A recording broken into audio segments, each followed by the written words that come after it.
एक शख्स था जो बड़ा अमीर व कबीर था। बहुत बड़ा उसका कारोबार था, जिसमें दर्जनों मुलाजमीन थे।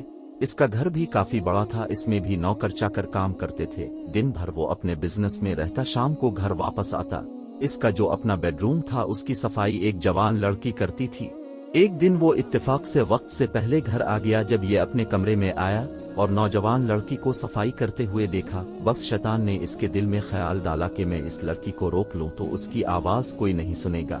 अगर ये मेरी किसी से शिकायत भी करेगी तो कोई उसकी बात को नहीं मानेगा।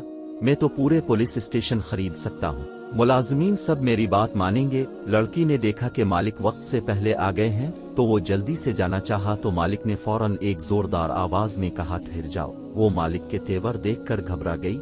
मालिक ने कहा, सब खिड़कियां दरवाजे बंद कर दो।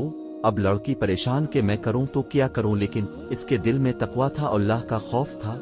आंसू बह रही हैं और अल्लाह से दुआ भी कर रही है। चुनांचे इसने एक एक करके सब खिड़कियां दरवाजे बंद करना शुरू कर दे। काफी देर हो गई लेकिन वो आ नहीं रही है। मालिक ने डांट कर कहा, कितनी देर हो गई, अब तक दरवाजे खिड़कियां बंद नहीं की और तो मेरे पास आई नहीं। तो इस लड़की ने रोते हुए कहा, मालिक मैंने सारे दरवाजे बंद कर दिए, सारी खिड़कियां बंद कर दी, मगर एक खिड़की को बहुत देर से बंद करने की कोशिश कर रही हूं लेकिन मुझसे बंद नहीं हो पा रही है। तो उसने गुस्से से कहा, वो कौन सी खिड़की है जो तुझसे बंद नहीं हो रही है?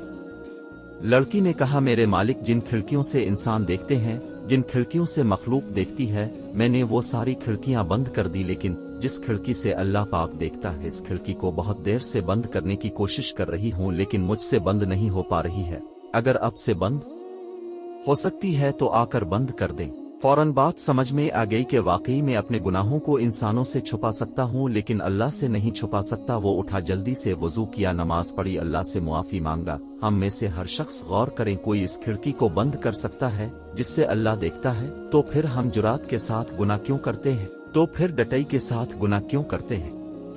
वक्ती तौर पर नफस का गालिब आ जाना ये अलग बात है, लेकिन हम गुनाह करते हैं और गुनाह पर गुनाह करते जाते हैं। आदत होती है हमारे गुनाह करने की, हम गुनाह को मक्खी की तरह समझते हैं, फूंक मारी यूं उड़ा दी। इसीलिए ना कि हमको इस खिड़की का यकीन नहीं है। हम में से कुछ लोग ऐसे भी हैं जो खुद तो गुनाह कर रहे होते हैं और दूसरों को अच्छे की तालीम दे रहे होते हैं। अल्लाह पाक हम सब को यकीन की दौलत से माला माल फरमाए और गुनाहों से बचने की तौफीक अता फरमाए। आमीन।